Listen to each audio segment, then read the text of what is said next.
What's going on, everybody? Hope you're all doing fantastically well. It's Connor. We're back here with another edition of the Rumour Mill. What's going on? How is everybody doing?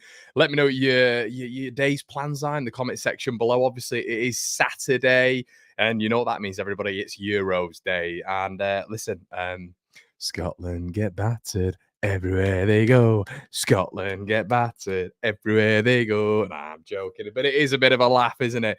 The Germans batter Scotland 5-1 in, well, what can only be described as one of the most pathetic performances you will see at the Euros. One shot by the Scots, and you were hoping for at least something a little bit more in terms of possession or in terms of something else. But that was Huddersfield coming to Ellen Road earlier on in the season in that 4-0. That was Ipswich coming to Ellen Road. It was an absolute mauling.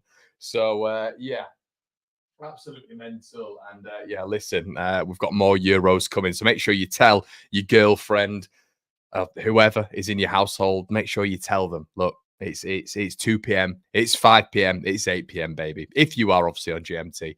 But I hope you're all doing really, really well everywhere they go, indeed, mate. The introduction is really brilliant. Shows that you are investing back into the channel. Great work. Cheers, mate. Always Sujal, always investing back into the channel.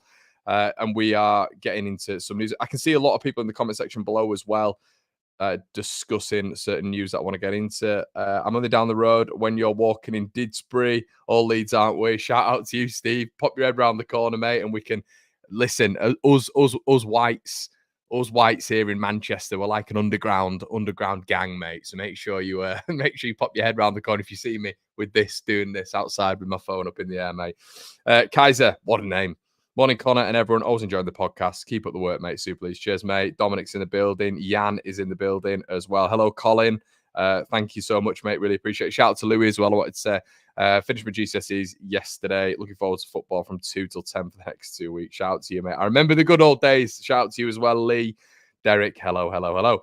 Okay, some pretty dark news that I wanted to start on as well, everybody. Is Sarkic? I believe he's at Millwall. I'm sorry if I'm not correct there, but Sarkic, the Millwall goalkeeper, has tragically died at the age of 26. Obviously, former Birmingham, former Aston Villa, and obviously formerly of Millwall. Yeah, tragically collapsed in his apartment apparently, and yeah, he's died at 26 years of age. Obviously, Leeds have played him in the very, very recent history. Might have even been earlier on this season. I can't quite remember. I don't profess to be in the know about that, and you know, I can't quite remember if Sarkic was playing against us in that game. But I just wanted to say and send condolences from the One Leeds Fan Channel, and I'm sure from the Leeds United community as well, to Sarkic and his family. Tragic news, absolutely tragic. Carl says he's a Finland fan. He'd have loved to have been at the Euros. Indeed, mate. But let's get on to the Leeds United news, shall we, everybody? So it's looking like Diego Llorente is about to switch to Roma. It looks like that's about to happen in the next couple of days. There is a rumoured fee of 5.2 million euros. Nothing really to discuss with Llorente too much. We've all known this for a while now. We've all known that he's going to be moving on. We all know with Diego Llorente that it's going to be something which is pretty swift, I'd say. Pretty swift, pretty easy to get done. It's going to look decent against Leeds United's books. Unlike Christensen, it looks like Llorente's actually made an impression out there in terms of Roma. Obviously, he's been playing in European games as well. He's been playing decent minutes as well. And I think the massive shame with Llorente, it feels like years ago now, doesn't it? Like it is years ago when Llorente was really at his peak for Leeds, but I believe it was before COVID. It might have been like just prior COVID, where he was unbelievable. He was absolutely unbelievable. Oh, it was like from the latter half of the first half of the season, the last 6 months, he was unbelievable. I remember him scoring against City, and you're thinking, Jesus, what a player we've got here. And do you remember he's in the Spanish national side? And you were looking at him and thinking, wow, what a player. What a player we've got here. What an individual we've got, you know, to take as a good ball player. And then Llorente it just all went wrong, whether or not that was injuries, which he was plagued with, which was the big question mark when we signed him from Sociedad. Can we really be looking at this guy to rely on week in, week out? And I think that's something we've got to learn from as a fan, as a collective. Leeds United have got to really diligently look at this medical history. We had it with Robin Koch, we have it with Llorente. There's an argument, Pascal obviously was picked up a couple of injuries at Ajax before he joined the club, but it was a bargain when you look at overall. But it does feel like Leeds United seem to pick up these players who've had injury records, and Llorente was one of them. A flash in the pan, brilliant little part for us in the Premier League. But then it really went downhill. It really, really went downhill. And listen, it's actually from where he was at with Leeds and where he was performing in the Premier League in that 6 months to where you're right, Paul. We was in the Championship before COVID. My bad, mate. My timelines are all wrong. It was the 6 months, wasn't it, from January till the end of the season when we're in the Premier League. I think it was that first season. He was absolutely brilliant. And you look at that and you think that sort of 18 million quid that we bought him for, you might even make profit on that, So, yeah, as I said, Spanish international, someone who was putting in really good performances against good teams, very good teams in the division. So, yeah, it was a shame that didn't work, but 5 million euros, it feels like, oh God, another loss for Leeds when it comes to transfers. So, yeah, morning, Paul. How are you today? All good, mate. Will's in the building. How you, pal? Hope you're all good. Oh, Carly hasn't. Oh, that's awful. That's awful. Kevin Campbell. I knew he was ill. The former Everton and Arsenal striker. That's a massive shame. Massive, massive shame. Once again, condolences. Life's cruel, isn't it? Life is cruel. Kevin Campbell, that's awful news. And obviously Sarkic that we mentioned at the beginning of the show. Morning, pal, says Tim. Is it a given that Nonso, Somerville, and Archie go? Yeah, let's get into that, mate. We'll get into that. And that next on my list is Willie Nonso. And I wanted to speak about Leeds' profit margin. And I wanted to speak about how healthy our books will look, going into this transfer period if we are to sell both or one of Somerville and Nonso. And I've mentioned this several times on the show. We keep speaking about Leeds United keeping hold of these players, or I keep speaking about as potentially keeping hold of these players because there's not that many rumours. There's no bids. And we mentioned this yesterday on the evening discussion. There's been no bids. There's been no formal offers. And we were talking on last night's show about that maybe being a problem for Leeds because maybe clubs are thinking, well, 35 million quid, which is what a lot of us are talking about, 35 million quid. It's a lot of money. It's a hell of a lot of money, especially in this day and age. There's so much money in football, but clubs are nervy about spending. We all know that. They're worried about spending. And the thing with Crysencio Somerville is he's obviously not made the Dutch national side. We know he's young. He's been brilliant in the Championship. But let's say if you're Arne Slot, that is the proper link with getting that one over the line for me. Because if you're Liverpool, can you really go out there and spend 35 million quid on Crysencio Somerville? Is the valuation a bit inflated? We don't think it is, and I don't think it is. The potential, the quality, the technical attributes this kid's got, he's top. I've said it. I think he can fit into any squad that is, not team, but squad in the Premier League with his ability and maybe a little bit of coaching. But is it realistic that a team comes in and spends that sort of money? I'm not 100% sure it is. And maybe they're going to try lowball Leeds a little bit. Maybe it's going to be a case of Leeds having to really negotiate and get a decent fee here and be okay with that. But there is also a scenario here, Leeds United fans, where Leeds walk away from negotiations and maybe we press it from an outgoings perspective on other players. Now, we know that Red Bull's investment is literally circulating around the on-the-pitch stuff. That's what I'm aware of. I think that's what we've all been told. It's going to aid on the pitch matters. But the off-the-pitch matters are the issue when it comes to the financial payments that need to be repaid. So it needs to be instigated, essentially, by Leeds United selling players. So this is why I keep saying on these shows, you've got to keep an eye on Archie Gray. Rune just said minimum 40 million for Cree, if not keep. And I think that is okay how to go about it in terms of just being that cutthroat with it. But can Leeds do that? Can we afford to do that as a Championship club? As a Championship club, can you reject, let's say, 28 million for Crysencio Somerville, 25 million for Crysencio Somerville?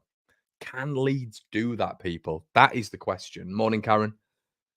You know, that's my wonder with it all. Now, is it more realistic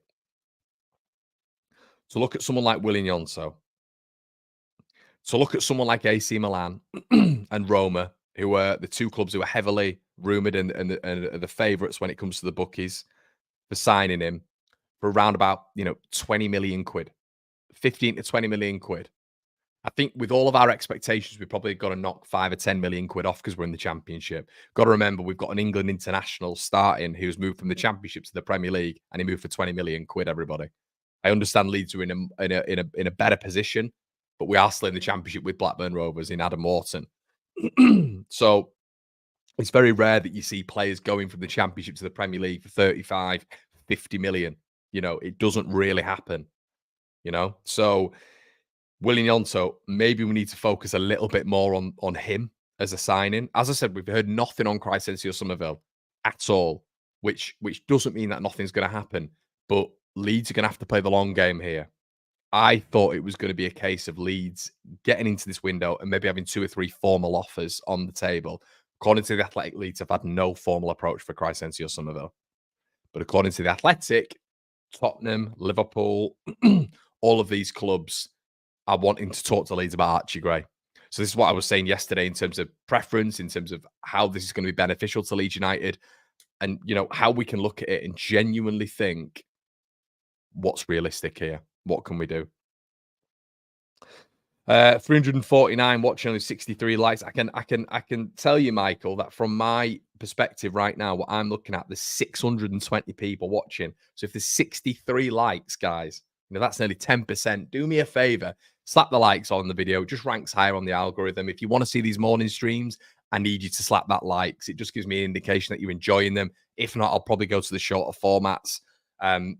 Because naturally they pick up likes a little bit easier. So I just need you to slap the like on the long-term videos. It just gives me an indication that you enjoyed it, because some of you understandably won't comment. I know 630 people aren't going to be commenting, so make sure you do that, everybody. Really appreciate that. Why are nobody interested in Kimbana? Is Jorginho Rutter commented and said, why is nobody interested in Kimbana? Who knows? Yeah, match on together as well. The Do9 team from Sweden. Yeah, I think with regards to Rutter, I don't think teams are going to come in for Rutter. I think the price is going to be high for Leeds, and I think that's understandable. What we brought him in for, we've got to sort of understand here that goes against the books in terms of Leeds just selling him for 15, 20 million quid. I mean, they'll have made a massive loss there when it comes to how much Leeds brought him in for, which was 35 million quid. Hey, well done, Victor Orta again. But yeah, we've got to be careful in terms of how much we sell these players for, because Leeds don't want to make a loss on the books. We've got to and if we do make a loss, then the ideal is that Jorginho Rutter has a better season than last season. He gets a year older, and worst case scenario, we sell him on. That's a decent scenario. Or he stays at Leeds and we do really well with him. That's another one. But I don't think Rutter goes. I don't think clubs are going to be throwing around big money for him. I don't think that happens. I think the ones focused on at the minute is Willian Yonso. I think, AC Milan are good odds for him. He sort of fits their squad if you look at some of the profiles that they've got. Rafael Leao needs a little bit of help in the goal department. Could Willian Yonso do that at Serie A level? Poster boy, Italian, that could work. And apparently he's willing to move back, according to a few reports. So, yeah, I think Willian Yonso's the one at the minute to focus on. Maybe we'll get some formal bids for him, but it's just going to be interesting to see. I was really surprised to see by the Athletic there's been no formal bids on the table right yet. And you guys might say, Connor, it's just the window's only been opened a day. Oh, true, completely true. And you're probably right. But I thought with the season he'd had, I thought the big clubs throwing everything they could at him. Just doesn't look like it's happening. Okay, Sammie Szmodics. And this sort of adds to the quiet window that we're talking about. I was having a look at a couple of Blackburn sources this morning. I was having a look at Everton as well, because they're the favourites at this moment in time to sign him. And once again, no formal bid whatsoever. No formal bid, no mass interest, a couple of tenuous links, but it's quiet. Really, really, really quiet. Now, we've come onto the room mill before and we've said, look, Leeds are going to have to sell, in my opinion, to then be able to buy. We have to be really clever in how we do things. We've heard Parag say that several times. Leeds have to be clever in how we negotiate business. That's just not Leeds buying players and buying players and buying players. We owe installments. We owe money back when it comes to PNS. We have to balance the book. And we all know this, but Leeds are going to have to sell players. Parag said that in a recent interview, whether or not it's Archie, Somerville, whatever, in terms of the big assets that we've got that are going to go for a decent amount of money, then we can make a move. And maybe that's how other clubs are looking at it as well. Maybe that's why it's quiet right now. But I was expecting formal bids on the table for Sammie Szmodics as well. But according to every single Blackburn source I can find this morning, there has been nothing. Absolutely nothing. And the reason I'm mentioning Sammie Szmodics is, as a number 10, if you're utilising Brendan Aronson, let's say hypothetically we've got rid of Somerville, right? And you're utilising Brendan Aronson in there, you have to have quality. And if he's going to play number 10s in and behind the striker like he did with Todd Cantwell and Emi Buendia, Norwich behind Pookie, Sammie Szmodics fits that perfectly. The number 10 who can cruise into that number 9 position as well, 28 goals. If he is going into that 2-10 system, that works perfectly, you know. And how much can we get him for? Well, Blackburn are also trying to accrue money as well. And they'll be looking at it. They'll want to keep Sammie Szmodics, of course they will. But they know realistically in football it doesn't work like that. They probably need to sell him on right now. And a couple of reports are suggesting that they do need to sell him on right now. So can Leeds lowball them at some point this season and say, look, we'll offer you 15 million quid. What about it? Now, I mentioned the other day that it's going to be difficult for Leeds to do that, but in terms of we can't just be throwing around this sort of money. And is there a techie player on the continent? We're going to get into one a little bit later on, as you can see on the thumbnail.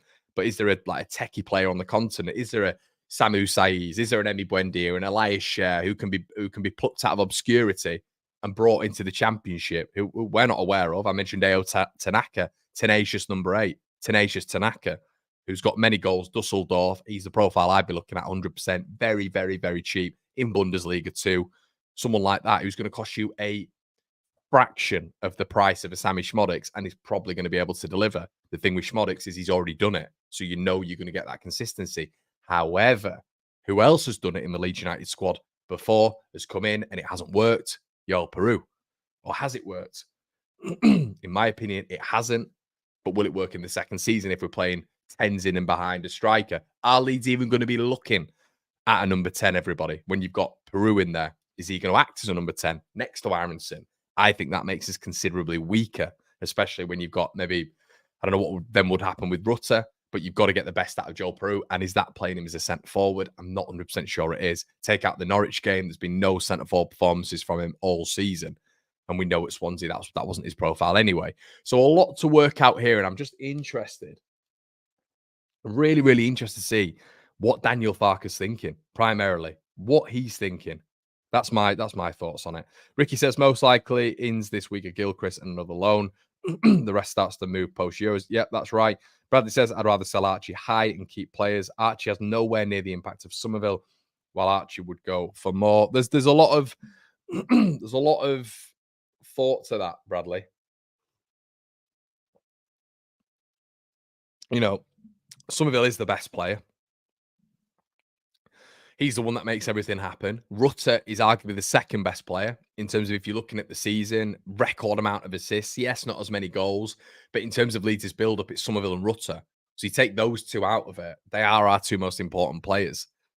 Morning, Connor. Loving the new intro. Thank you, Amy. Skip so far this window across top leagues has seen over 200 confirmed deals at £60 million turnover. A lot of people discussing the end of the Euros being the time where it all starts to happen. And you are right. You know, this is a long period of time. I just found it interesting with Szmodics and Somerville. With everything we've heard so far, it was almost just waiting for the window to open for formal bids to be on the table, and they're not. Interesting. Okay, so the title, everybody, indicates that Leeds United submitted a proposal for a Colombian attacker. Now, I was watching last night that Ramesh Raghunathan in Colombia. Great series. Make sure you look at that, everybody. It's well worth it. Traveling Man or whatever the hell it is. Ramesh is very, very good. And it got me in the Colombian feel. So here we are. Don't ever do that again, Connor.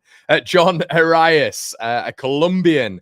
central attacking midfielder, right attacking midfielder, left attacking midfielder. It feels like we can say that nowadays. The reason being is because you can get three players almost on a tightrope, holding each other together, playing in that three, in and behind the striker, which you're expecting Daniel Farke to utilize this season. A lot of people have suggested that when he moves away from Somerville, when he moves away from Nanto, it's going to be very, very technical players in there instead of the out-and-out raw pace. He's going to turn back into the Todd Cantwell, Emi Buendia, Onel Hernandez sort of phase, which he had at Norwich. So we'll wait and see on that one. But John Arias does fit that mould.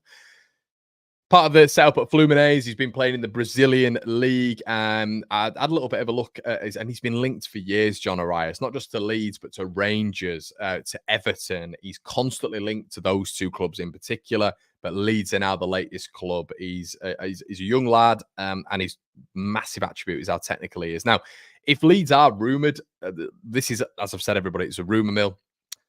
12 to 15 million euros, not euros, obviously quid. Apparently, is the valuation when it comes to him. Are Leeds going to be able to afford that? I don't know, but apparently, according to several sources out in Brazil, Leeds United have submitted a proposal, and that is the response back from Fluminense.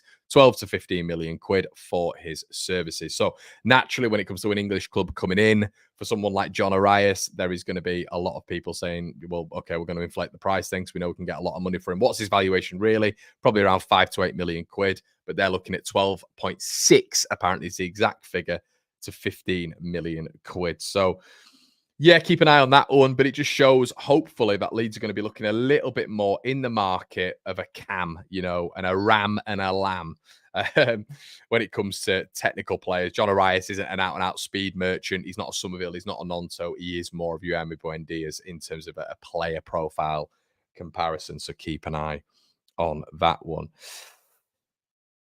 Let's have a quick look. Szmodics, we need to get ahead of him. Get O'Hare. I think when we're looking at a Cam as well, he is the obvious one, isn't he? He is the obvious one. Someone like Callum O'Hare. Yeah, it makes a lot of sense. A lot of sense for me. Free agent, someone who is going to be available for free, as I've just mentioned, and we're going to be assisted when it comes to that wage structure. Kim, I've seen your message, mate. I'm going to go away from the microphone. A lot of people are telling me to stay in front of the microphone. I know this, guys, don't worry, but I'm moving away from the microphone now to get to the laptop to flash something on screen, pause, which is just an image of John Arias and his transfer market profile. So let's have a quick look.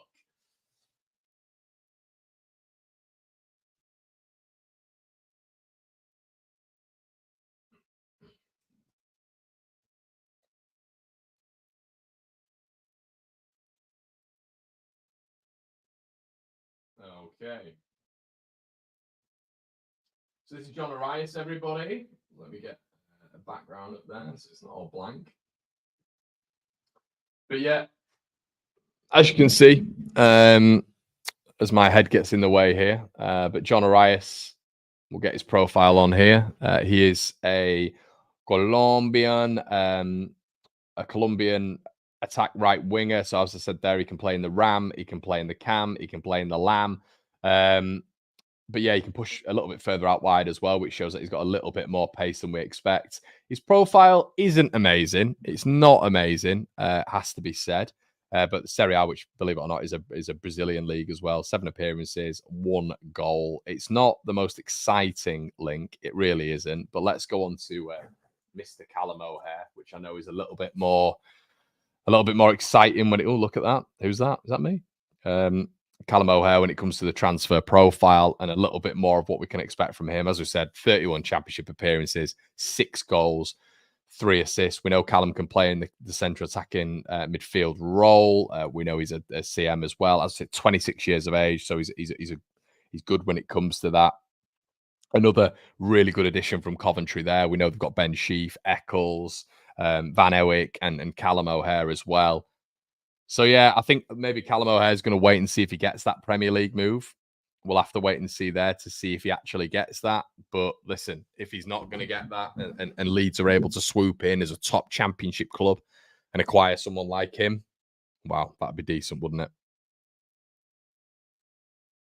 Russell says Red Bull Brazil scouting network doing its job. Yeah, I think that's why there's been the links there, mate, as well. Because they've obviously got a massive contingent in in Brazil now. Is he a 10? It looks like he's more of a 10, sort of a right winger, a left winger. That's how I would describe him, Sam. And that might sound really, really ridiculous and not quite accurate. But when you look at John Arias and every profile that Rangers blogs have done on him and Everton blogs have done on him in the past, it feels like he's more of a cam. I know on Transfer Market said there he can play left or right because he drifts in. But look at him as a little bit of a Jorginho Rutter is how I'd describe it. Bradley says O'Hare is bang average. Let's be honest with ourselves. Thoughts on Joe Bellingham, Connor? My thoughts is Lee that he's a little bit overhyped because of his second name. 25 million quid is what they're expecting from him. I mean, we've got the Championship's best player, and we're talking about a reduction in fee, and we're a better team than Sunderland. Maybe that's where we do our transfer business. Who knows? In terms of this is what we should be doing.